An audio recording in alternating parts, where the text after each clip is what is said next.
All right, we're live. Hello, everyone. Thanks for joining us.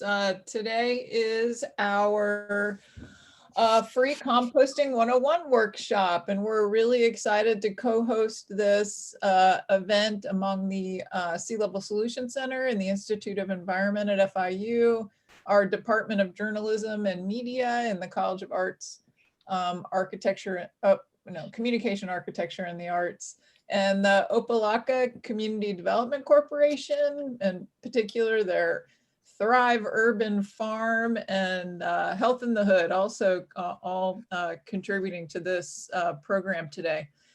So we're really excited to have you. And it's also, this program is funded by the Miami-Dade Environmental Education Program. So with that, my name is Tiffany Troxler. I'm the Director of Science at the Sea Level Solutions Center. And I think that's all I wanted to say. So let's go to Madi. Madi's got some IT things that she'll share with you.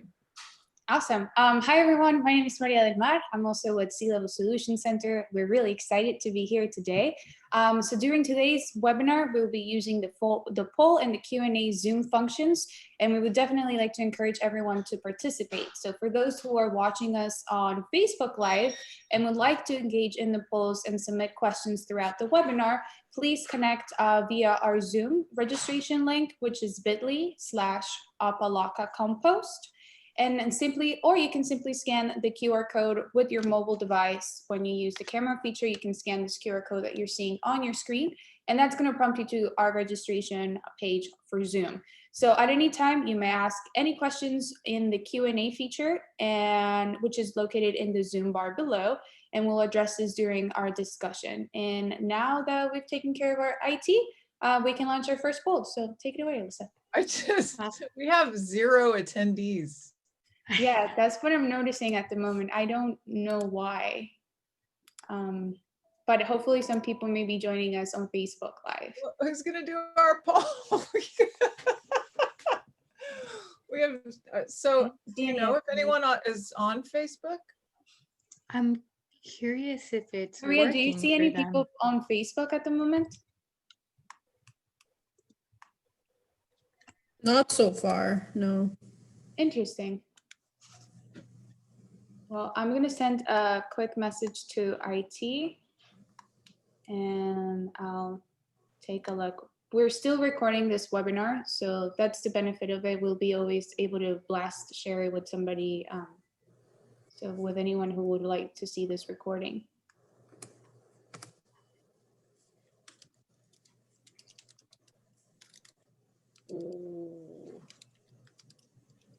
Yeah, I'm not seeing anybody. Wow, this is disappointing. This is a first. Yes, it is. Maybe it's because we did it on a Friday. I would still expect 1 or 2 people to join us. Yeah. But we've done on Fridays before. I thought we had 2. Yeah. Can you call someone from? Yeah, I'm messaging our IT guy. Please give me a call.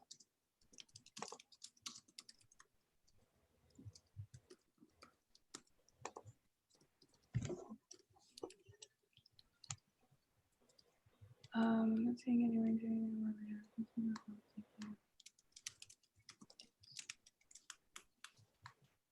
So I'm seeing 8 participants. Is that just us? That's Yeah. just us. Hi, Tracy. Hi, Mark. Well, we're still going to do the premiere of the video. Yes. So we finished the setting up a composting site video. We're eager for you to see it. Yay. Yeah, almost. All right, well, Madi, why don't you just advance and we'll continue with our program. Okay. Although no one can fill out the poll because we're all panelists.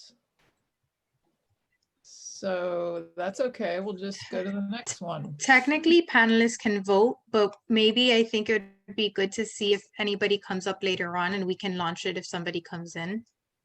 I just launched the first poll, allowing you guys to to Oh, vote. so actually Carla, Mark, and Tracy can participate. Yeah.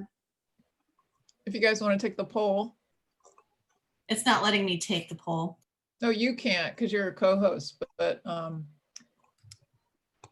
panelists can. it's fun to take. Yeah, it's a great poll. I'm doing it right now. I love these questions. Happiness, freedom.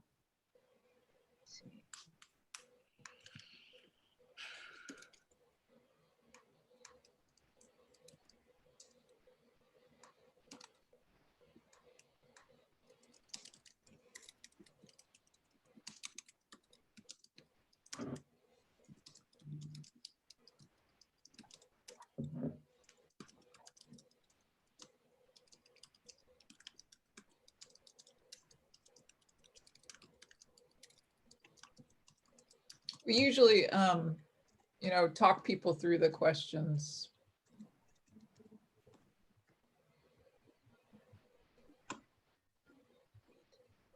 And then you have to go all the way down to the bottom to submit.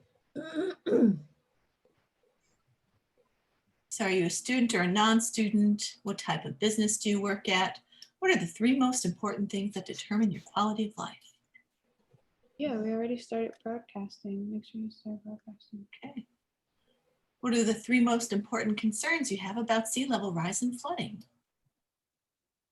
What are the 3 most important concerns you have about other impacts of climate change? And finally, what do you think are the 3 highest priority initiatives or actions that can be done to reduce the impacts of climate change and improve your quality of life? So all of your responses are valuable. We share them with the county. That's great. I'm gonna have This is all- Susan do poll 1 next time. All right, who's the speedy one? It's a non-student, that's all of you. Oh, there we go. We have 66%. One more. I bet Tracy's just really thinking hard. It's Tracy. About the question. It's Tracy.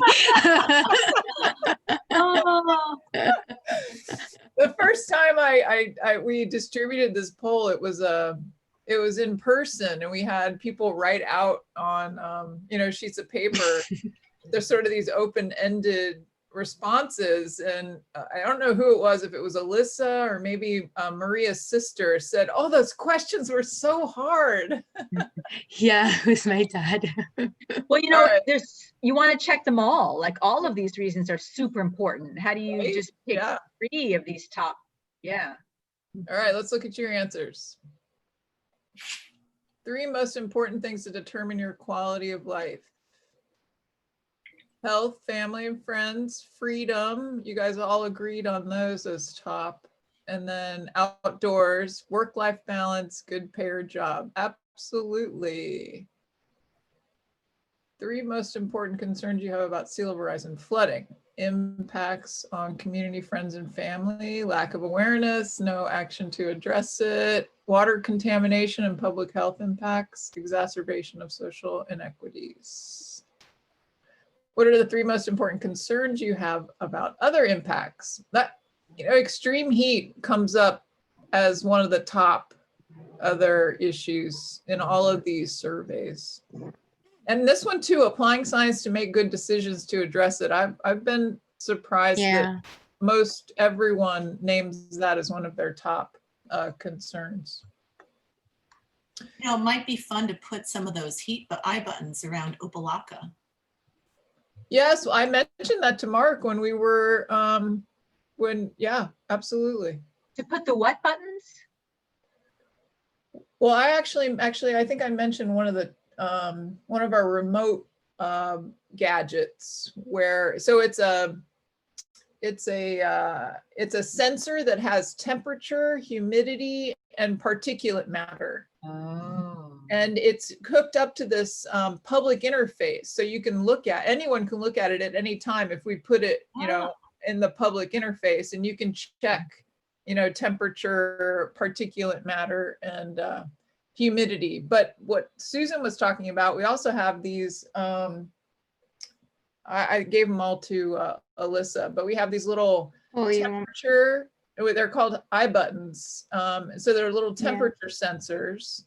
And we also do citizen science with those, where we give them to residents to deploy in their neighborhoods, and we use it to try to understand what the local heat patterns are.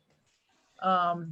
Sort of like the influence of infrastructure. And because what we've found is that the weather station, the temperatures that they report at airports are not at all what people are experiencing on the ground. It's like way hotter on the ground than it is in terms of what the weather service reports to us. Yeah, and especially in Opa-Loca, because there's so many like metal recycling and incinerators and just things that are so bad for humans. It's just Oh, another look, example Alyssa's got one. of It's toxic like This waste. is a sensor. It's like smaller than a Oh, quarter. it's teeny. Wow.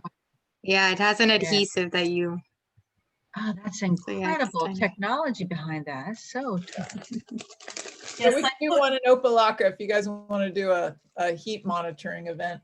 And I think that sounds great, Mark. I mean, that would be, Yeah, that's pretty cool. You know what I'm saying? yeah. Yeah, they're very inconspicuous. I put one under the bus stop bench at Mount Sinai Medical Center for like 6 months. Nobody touched it. Nobody saw it.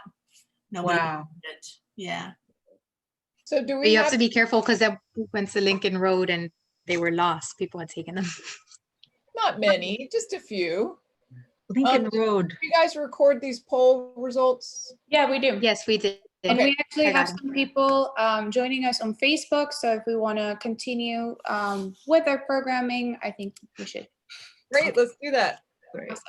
All right, so we just launched our first poll. So again, for those who are watching us on Facebook Live, let me just share with you again the link. Where'd it go?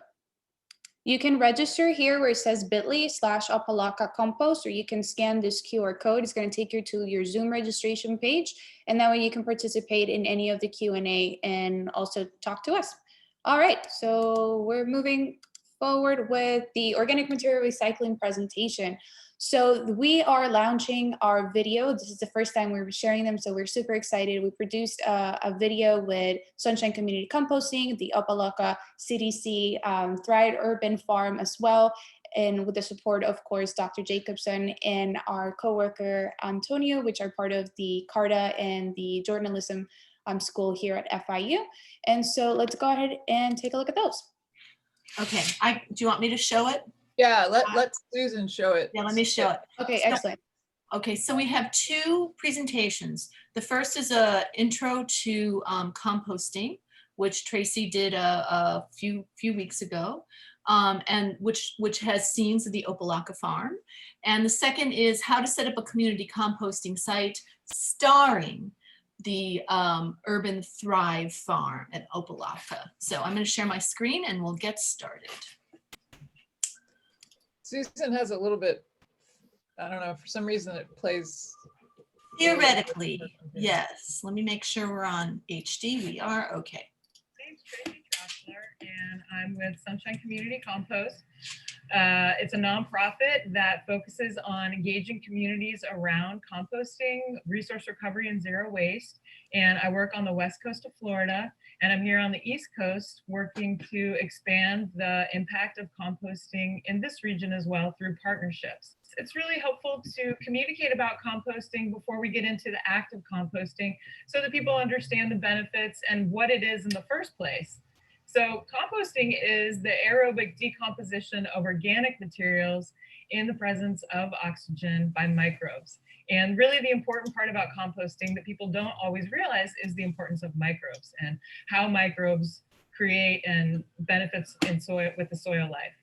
And there's a lot of benefits to composting, and we're going to talk a little bit about those over the next couple of minutes so that you understand how good composting is. And there's a lot of different ways to compost. There's a lot of methods, there's a lot of systems, there's a lot of types, and we'll talk a little bit about that as well. And some of the benefits, just from a high level perspective, is that it first of all, it increases the life of your soil, and you really want soil working with your plants.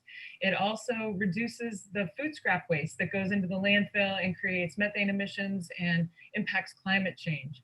Also, when you use compost, you can reduce the amount of fertilizer that you're using, and that can have some downstream impacts in terms of water health and community health. And composting also, it just brings people together. There's a lot of ways that community composting in particular brings folks together to create local food. So those are just some high level benefits. So one important thing that we want to talk about is how composting is related to climate change. So there's a lot of human activities that we do that increase the heat trapping gases in the atmosphere. And one thing that's valuable about composting is that we can actually reduce the heat trapping gases, the human impacts towards climate change. And so, as I was mentioning in the beginning, when we take our food scraps and we put them in the landfill, they get compacted, they get compressed, they get covered and mixed up with all the other garbage, and they go into an anaerobic process. And that is a process that creates methane. And methane is a very potent greenhouse gas emission, which we'll talk about in a minute. And so we have an alternative where we can compost and put food scraps into an aerobic process, and that reduces the impacts of those methane emissions. And with climate change, we're seeing those human impacts, create situations in from a global scale that they're increasing storm systems, increasing sea level rise, increase in ocean acidification. There's a lot of troublesome things that are happening as a result of climate change, and any actions we can do to reduce that, such as composting in our backyard or in our community, can promote positive outcomes towards climate change. Composting is related to methane emissions, as we were talking about, related to the landfill. So if we take our food scraps, we put them in our backyards, we put them in our communities, and we put them into oxygen-rich conditions where they can decompose, we'll end up with nutrient-dense soil food. When we put them in the landfill and mix them with all the other garbage, we get methane emissions. And we know that methane emissions from the landfill are the third highest level of emissions are coming from around methane are coming from the landfill. So we have an opportunity to shift our behavior and shift some global impacts. And also, composting is related to altered nutrient cycles. So when we do things like mine for phosphate, basically when we're mining for phosphorus, we're creating phosphate mines. And the process of phosphate mining, it breaks apart the nutrient cycle in addition to creating some toxic byproducts such as heavy metals. And so from there, our fertilizers end up in our landscapes, which many times are not being taken up and integrated into the landscape, into the garden, into the farm, and they're running off with water events. And the runoff of those nutrients are going back into the watershed and increasing the nutrient concentrations in the watershed, which can then throw off balances in the water. So we see things like algae blooms as a result of some of those nutrient cycling imbalances. And so alternatively, if we use compost to feed our soil, to feed our plants, instead of fertilizers to feed our plants, we are able to reduce some of the impacts of those altered nutrient cycles.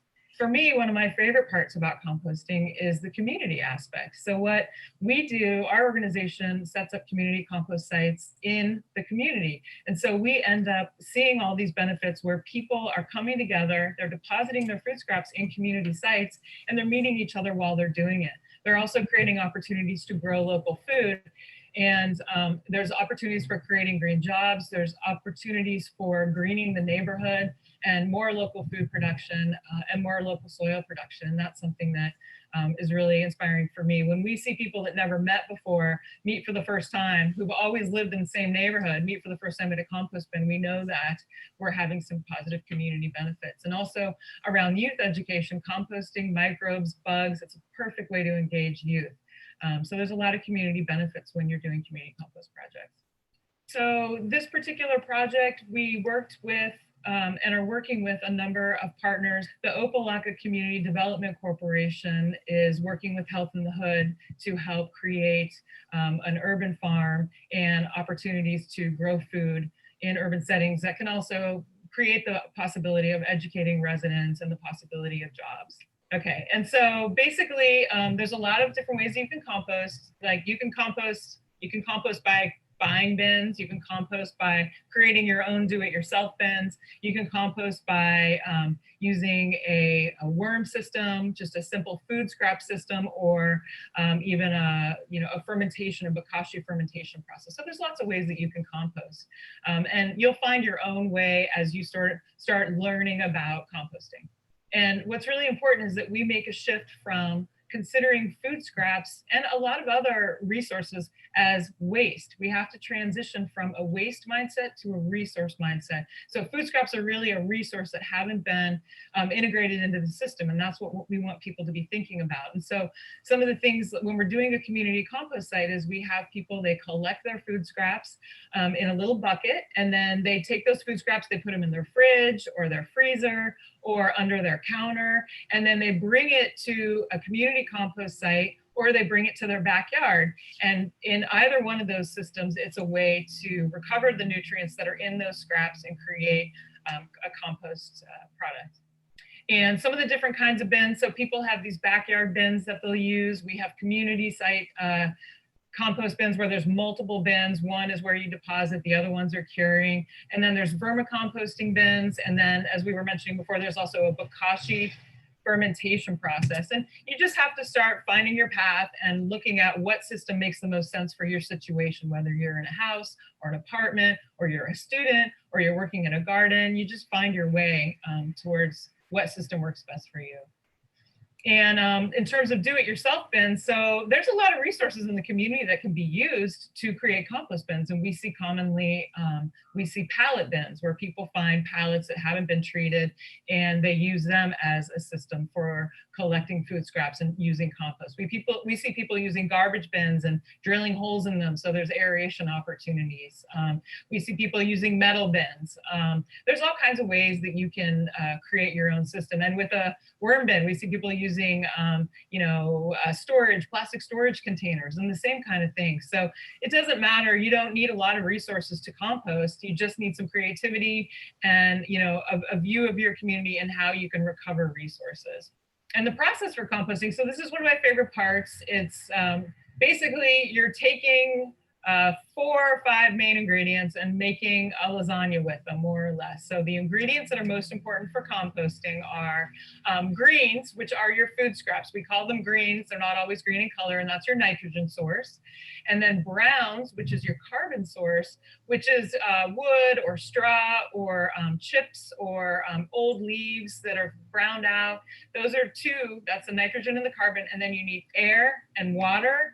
And with those 4 ingredients, you invite microbes in. You're basically making a meal that inspires microbes to show up and start the decomposition process.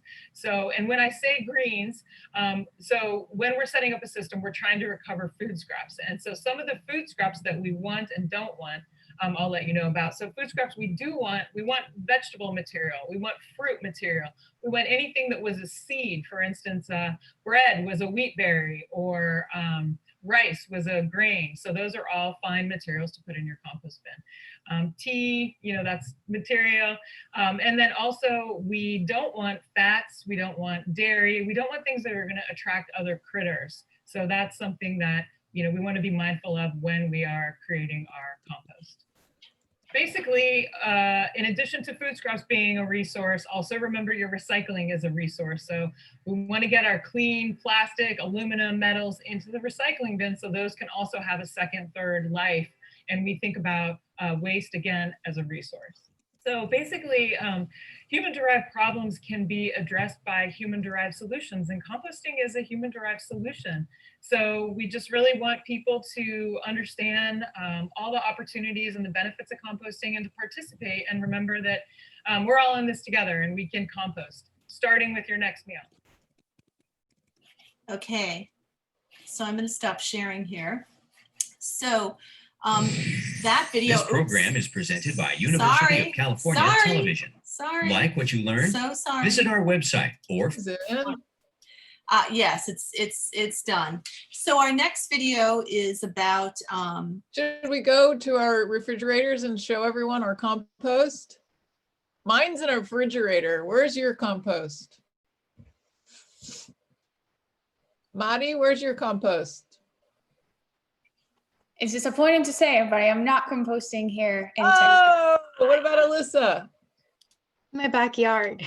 Your backyard. So what kind of Yeah. method do you use? Well, I actually just started. So I started collecting the browns and my leaf cuttings from my garden Mhm. because my dad would always throw it in the trash and I'm like, no, we could use that. So I just started collecting that. It's not compost yet. It's just leaves. Yeah, no, that's a great way to start. And Mark, I know Mark's got a lot of composting going on. Oh, he's gonna go get it. I'm gonna go get mine while we're waiting. Okay. So I recycle. I live in a condo. It's hard to have a composting situation going on where I live. So that's my excuse. But Recycling hopefully is we'll important. learn. I mean, it's something I wanted to tell my sister is like, you can get a tumbler because she has a big backyard. And so she's like, Muddy, I am really not into it. Please I don't want any like bugs or anything. I'm like, what if I get you a tumbler and I really teach you? And they like eating pizza. So they oftentimes have the boxes from the pizza pizza that box. they can use as browns. Yeah. So I think that's, I guess when I was looking at it, I was like, okay, what would prevent me really from being able to compost? And I thought, okay, well, I don't have enough dead leaves or whatnot, but pizza boxes work. So what do you have there, Tiffany? My husband already dumped it. Oh, nice. Compost bin. Look, there's only like, a that does little look a little apple empty. core in there. You can't. okay, good there. job. And what do you do with your compost? Where do you take it somewhere? Do you have a pile in the backyard? We have two. We have the it's a what's the one? Tumbler. Tumblr. It's a tumbler. Yes, we have a tumbler, and then we transfer it over to an earth machine to let it cure for a little while longer. So we have sort of an interim tumbler, and then for large stuff and to allow it to cure a little longer, we put it in the earth machines. What is- Machine? Earth machine, right? Let's see what you got, Mark. Show us yours. Yeah. Coffee grounds. All right. Good job. That's a lot of coffee grounds. That's the gold right there. That's the good stuff. Yeah, no, I could do that. So, Here's my Florida one. Okay, good. oh yeah, no, that's right. That's good. Okay, so you want to show the other video? Yes, so now we have a related video, but we're very excited about it. We're premiering it today. It's setting up a community compost site, and it features the Opa-Loca Community Development Corporation's Thrive Farm. So there's a little bit of overlap between the two videos, but hopefully you'll see it and you'll like it. All right, hang on. Let me find. Actually, I just closed my browser window to stop YouTube from playing the next video that it wanted to play. So let me run over here real quickly and find it. Oh, here it is. Just cue it up for a moment. Don't play. Thank you. All right, now I'm going to share my screen. Oh. All right, you guys see it? Yeah.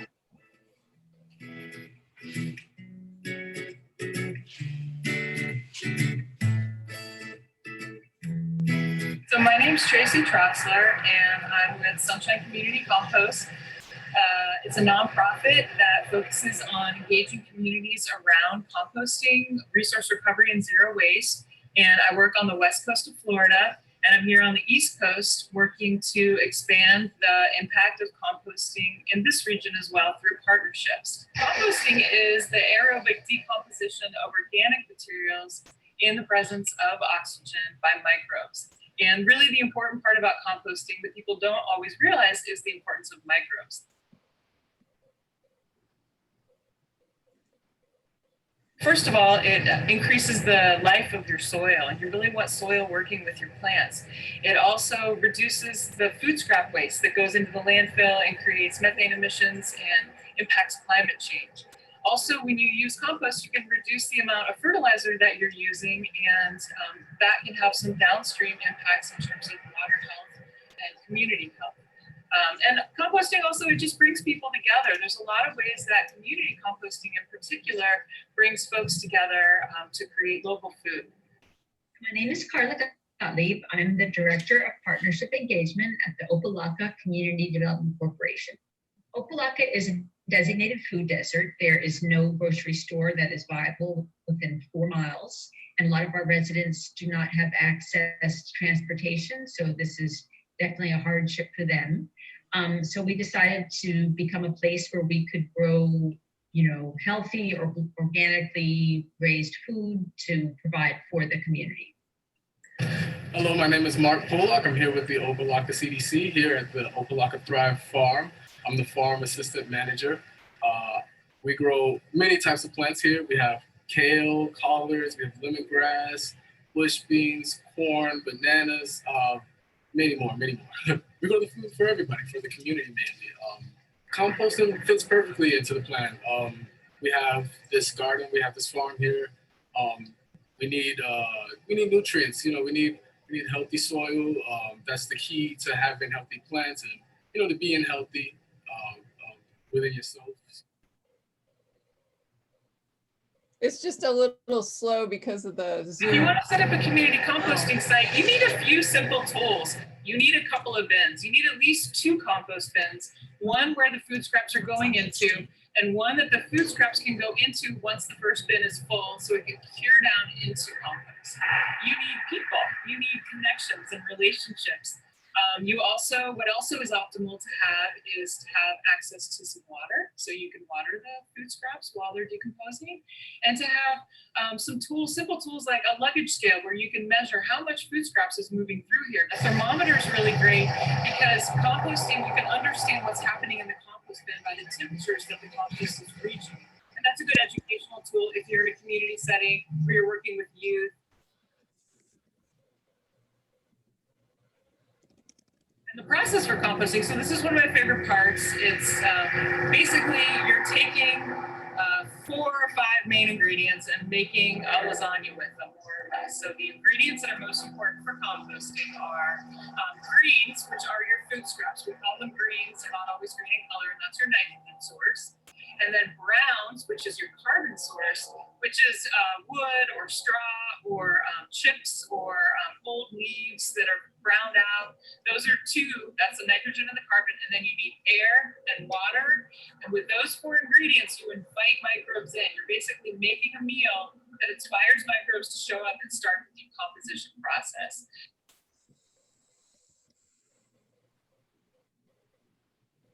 So when we're setting up a system, we're trying to recover food scraps. And so some of the food scraps that we want and don't want, I'll let you know about. So food scraps we want vegetable material, we want fruit material, we want anything that was a seed. For instance, bread was a wheat berry, or rice was a grain. So those are all fine materials to put in your compost bin.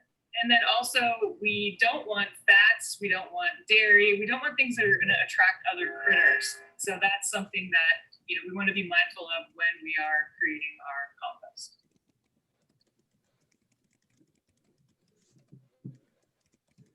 Anytime that we can get a community compost site in a garden, that is the most optimal situation because we can help enrich the soil life within that garden. And sometimes it takes a minute to get broader adoption, but what I found is if you get a few first adopters and you really educate and invest in those few first folks, then it starts to ripple out. I can see it maybe being a little slow at first, teaching everybody about what composting is. I know for most people it'll be new for everybody down here.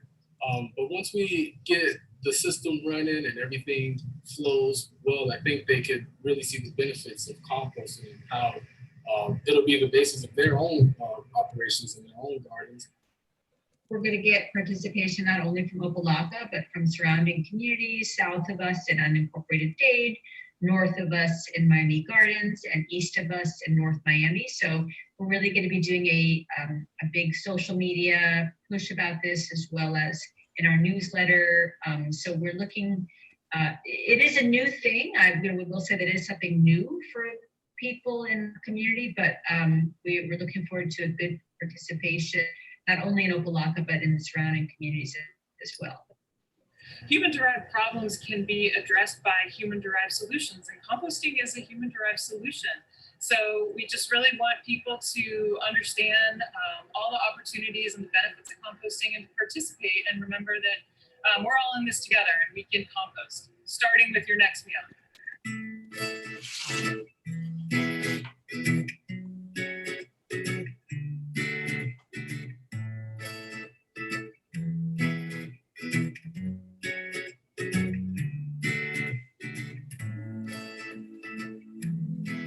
All right. So Susan is still taking editorial suggestions. Yes. I mean, this just, bear in mind, we shot it during the pandemic at the farm, which was beautiful, but was not optimal, for audio. So we had to play some games there, but the farm was like a great backdrop. So yes, so please send them to me. I'll put the URL to the video in the chat. Thanks for all your efforts. Yeah, thanks for all your efforts there. Good job. You did an incredible job. Thank you, too, Tracy. with the trains. Remember the train? Yes. I remember it all. Yeah, that Opa-Loca train is very loud right by the farm. Yeah, I thought they were really nice. The sound was no problem. Yeah. Yeah. Well, I think the train our is movie it's an director. urban farm, Yeah. right? So Maddie, do you want me to do the how did we do poll now? Yeah, I think there's a good time to do it. You want to do that? All right, so I'll launch the poll. We do have one attendee and our panelists are welcome to also answer the questions. So the first question is, what activity contributes to the largest source of methane in the United States? Growing trees, organic waste in landfills, driving cars, agriculture, or all of the above? The The second question, how can, you said third largest, right? Yes. I believe I might the third largest. Yeah. Number two, how can composting reduce impacts of global change? That can include climate change and altered nutrient cycles. This is a multiple response question, so you can select multiple answers. We have composting decreases landfill waste and methane emissions. Composting increases landfill waste and methane emissions. Composting increases the need for fertilizers for gardens and landscaping, or composting decreases the need for fertilizers for gardens and landscaping. Our third question is, what are some of the additional benefits of community composting? See and make new friends, have a place to deposit my organic waste materials, teach others how to compost, help close the loop, support low wealth communities, and all of the above. And then our last question, number 4, is a true or false? I can compost pizza boxes. True or false? So we have one more person who needs to vote. We can give them a few more to submit their poll. I'm sorry.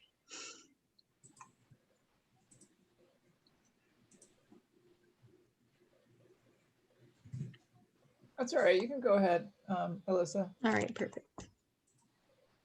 So for number 1, we have organic waste in landfills. Good job. Number 2, composting decreases landfill waste. Oh, did I lose it? Mari, did you share the? No, hold on. Sorry. What's happening?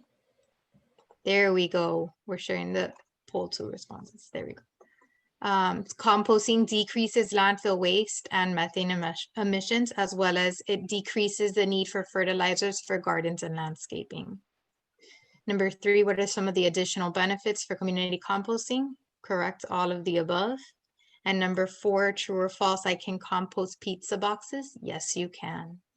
Good job, everyone.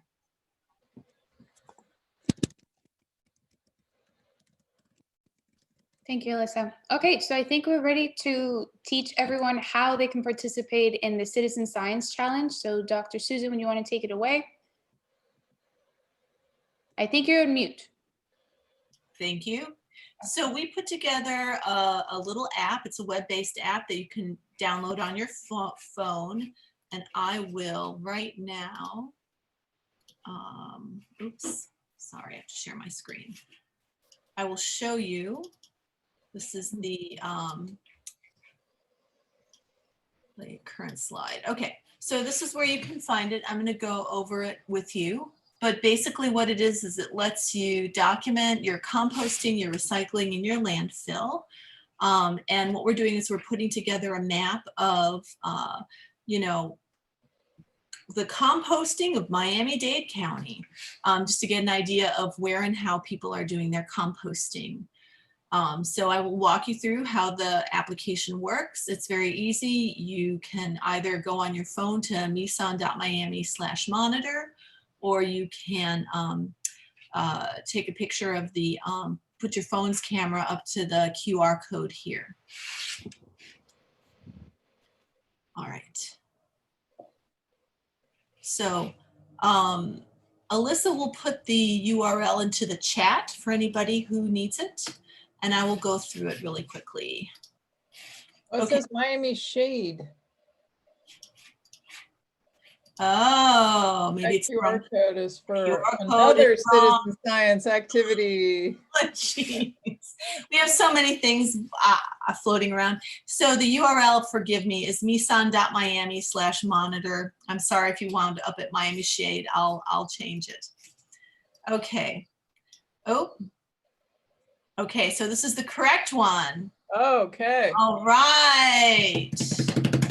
So this is Confirmed. Rescue. Yes, thank you. Huh.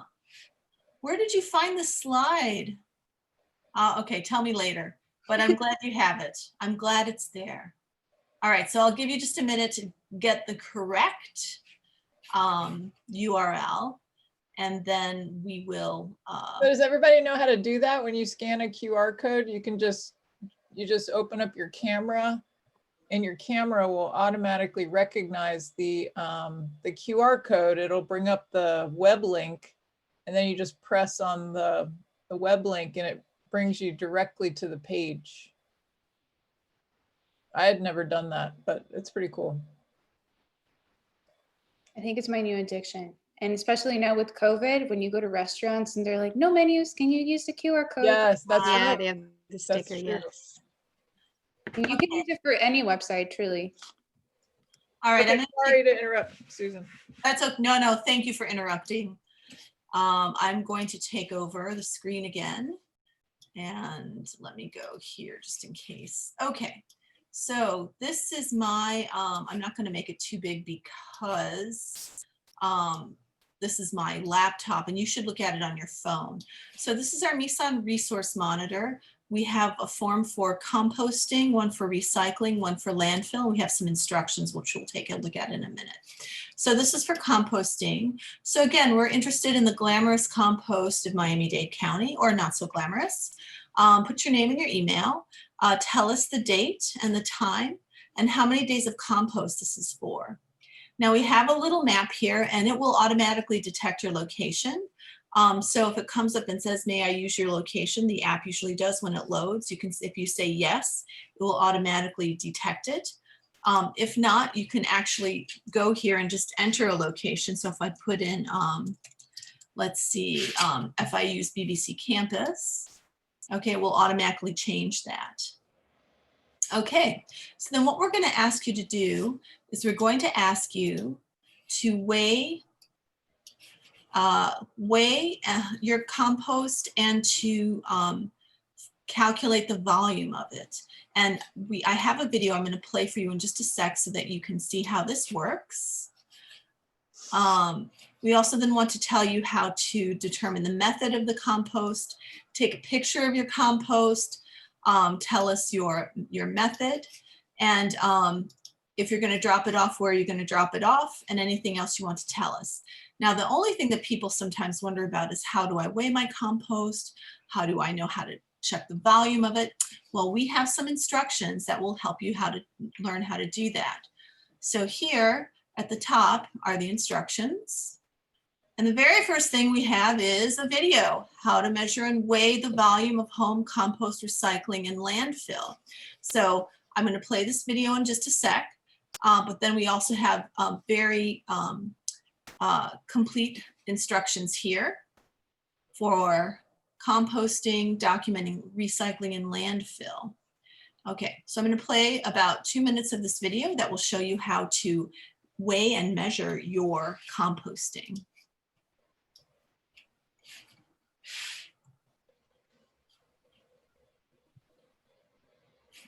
Hi everyone, this is Marie. I'm going to show you how you can record the weight and volume of your compost, recyclable, and landfill bin using items that you have at home, such as a tape measurement, jars, measuring cups, and a bathroom scale. Don't forget to record your activity into the Nissan Resource Monitoring app. Let's get started. To access the Resource Monitoring app, you can scan this QR code with your mobile device or simply go to nissan.miami/monitor. For weight, in my case, I'm going to be using a bathroom scale because that's what I have available at home, but maybe you have a kitchen scale where you could use that to weigh your items. Here's where I like to keep my food scraps, and because my bin right now is completely full, I kept the rest of my weekly food scraps in a plastic bag frozen. So I'm gonna get on the bathroom scale with both. And right now my weight is 130. If I put my food scraps aside and weigh myself now, I'm weighing 121. The difference is 9 pounds. So basically on the Nissan Resource app, I'm going to go ahead and put it's been 10 days worth of compost, and this is going to be just 9 pounds worth.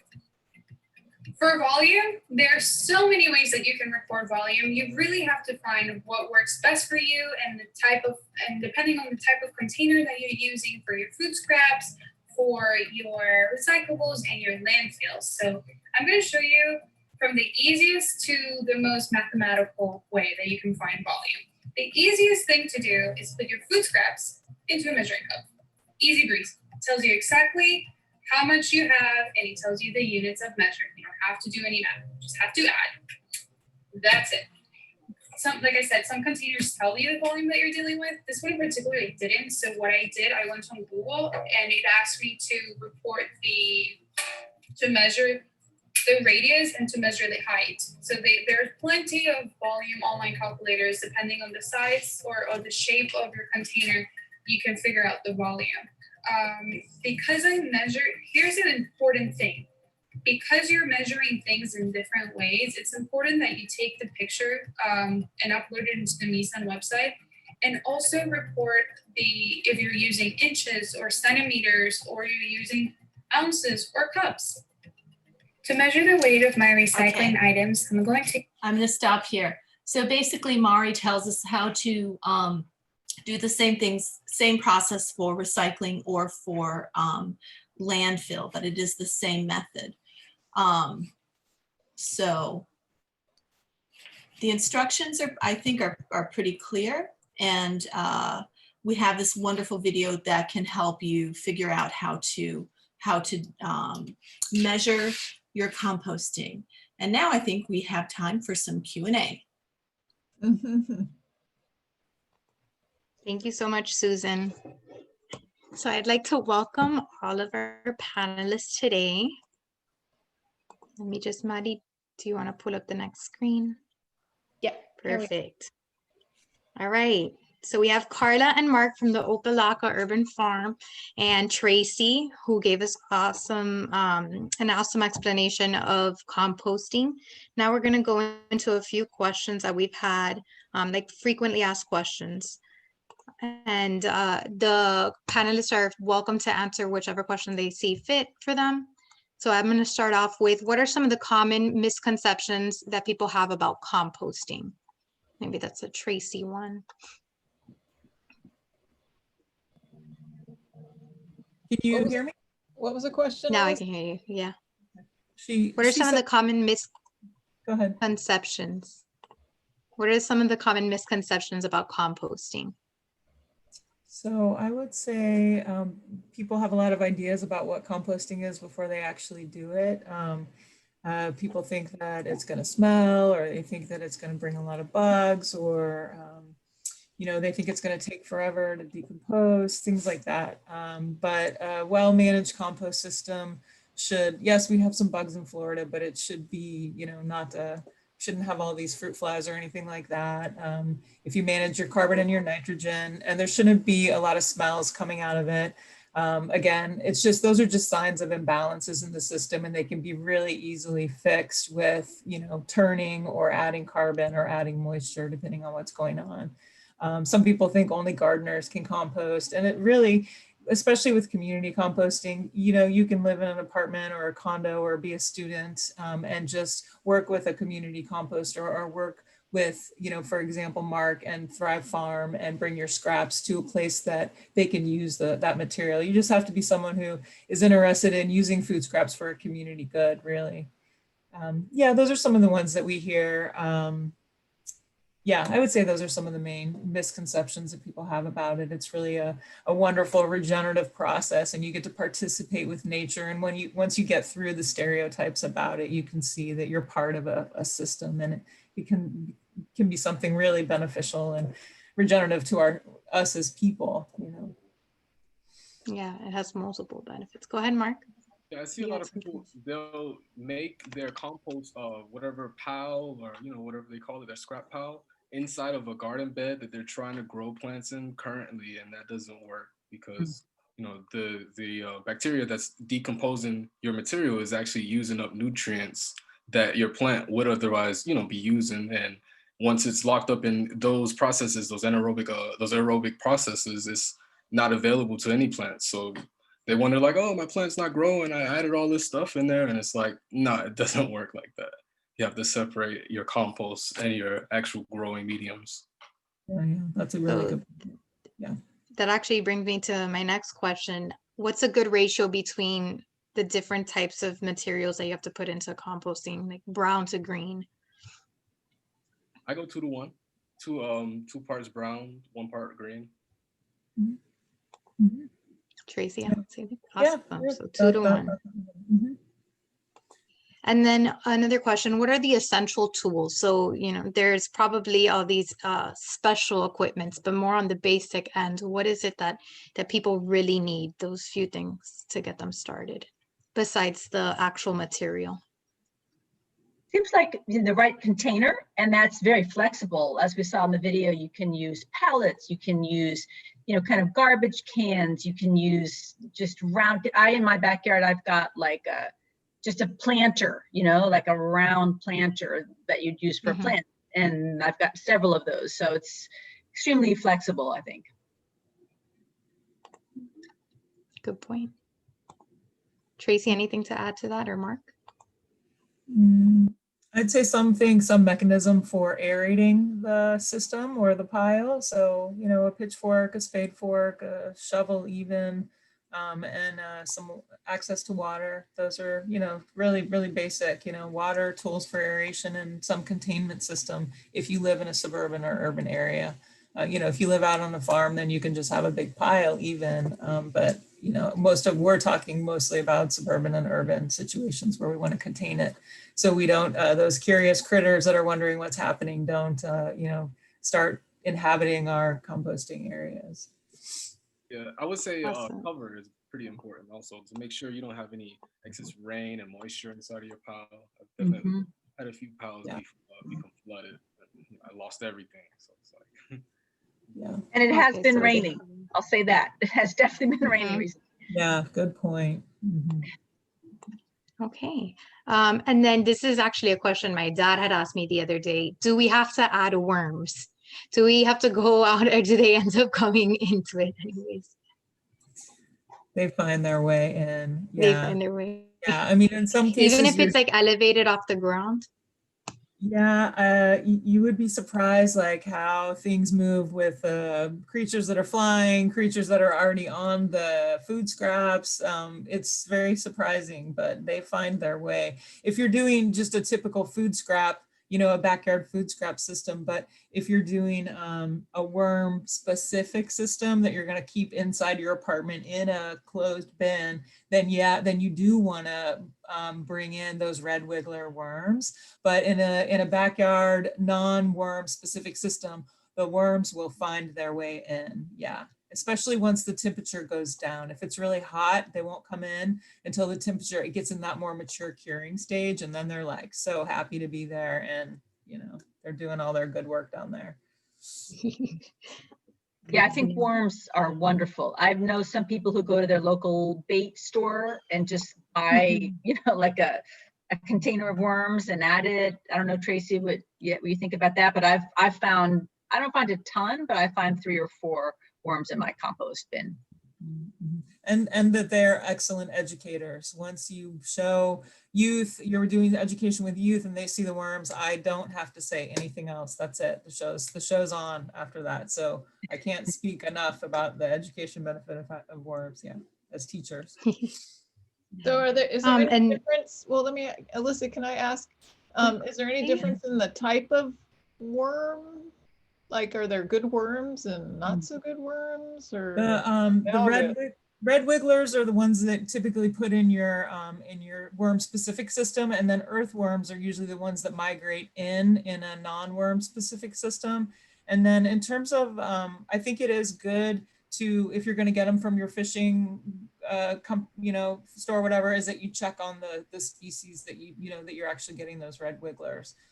That's, I think, would be optimal. So what, is there a certain kind of species that you should avoid if you go to a fish store and buy some worms? I think that some of them are like more invasive. I don't know the actual scientific name for those particular ones. I've heard of this kind of thing. For me, I usually get, if I'm going to get red worms, I'm going to get it from a specific worm farmer who is practicing vermicomposting, just because, you know, I just, but I mean, I've heard of, you know, some of the worms aren't exactly the ones that you want. You know, I have more experience with the broad-based food scrap composting where the earthworms are making their way in, but in the few times I've done the vermicomposting, I've gone to a specific source. But I have heard of other people that are like, I can get those red wigglers from my fishing store. They're selling that kind of worm. And that's great because that's easy access. You don't have to like put worms in a mailer and send them a couple states, you know, away, or, you know, from the North Florida to South Florida. I mean, that's total worm torture, but you know. Poor worms. But they're very generous in their work and labor for humans, so you know, thank the worms. Here I'm just showing the different kinds of, for those visual learners here, like the options that we're talking about at the moment. And I know Tracy's mentioning the vermicomposting right now. Okay, so the last question that I have for our Q&A session, I'm going to start off with Mark, and then after everybody else can join in. But essentially, recommendations or your personal experiences for neighborhood outreach, like if there's been door-to-door campaigns and stuff like that.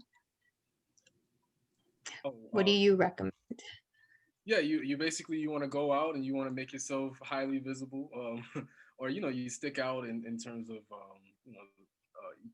Okay, so basically, I like to take out of the ordinary ideas, and so for advertising, I'll put like a potato vine over my neck, and you know, walk around door to door, and you know, people, it's a conversation piece. People would say, "Oh, what's that?" and "What do you got going on?" and it's very easy at that point to go into whatever it is that you're trying to.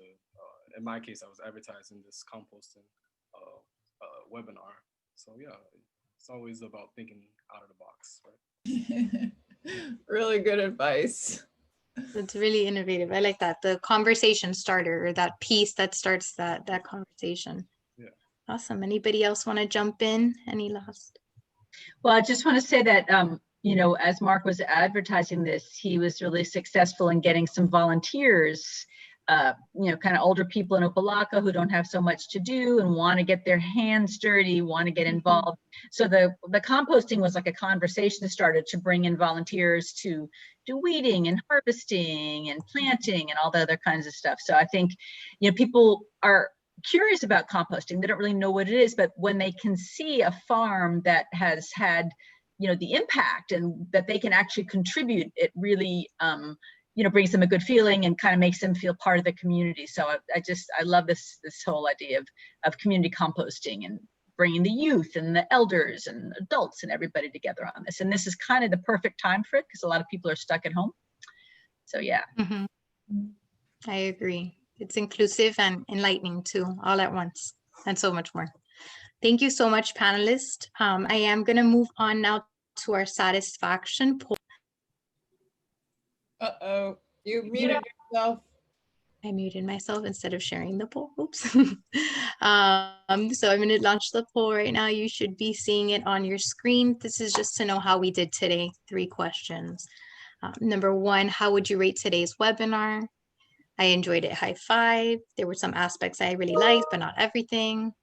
It was okay, could have been better. Terrible, waste of time. And I prefer not to answer. Number 2, would you like to participate in an upcoming citizen science monitoring event? Yes, no, thank you. Not sure. And the 3rd question, do you plan to implement one of the activities you learned about today and recorded a report using a smartphone or other device? Yes, no, and I plan to implement the activity, but probably will not record it using a smartphone device. Oh, and we already have all our attendance and all our 100%. And I'm going to share the results. High 5, we got 100%. That's awesome. I'm glad, even though those are panelists. Yes, they're willing to participate, and yes, they're going to implement it and record it. Thank you, everyone. Awesome. And I would like to encourage Mark or Carla, if you want to leave any of your information on the chat, you're more than welcome to do that. But since we're probably going to be sending out this email, if we're okay with sending out your info for any volunteering opportunities, Carla and Mark would be the person you would want to contact.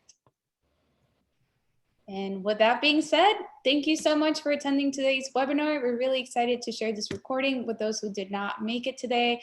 And yeah, that's it. Thank you so much. Thank you, everybody. Keep composting. Thank you, panel. Keep composting. Thank you. Bye-bye. So Thank great you. to have you guys today. Yay. Yeah, absolutely. Thank you. Have a great weekend. See you at the farm. Bye. See you at the farm. Bye. Bye. Bye.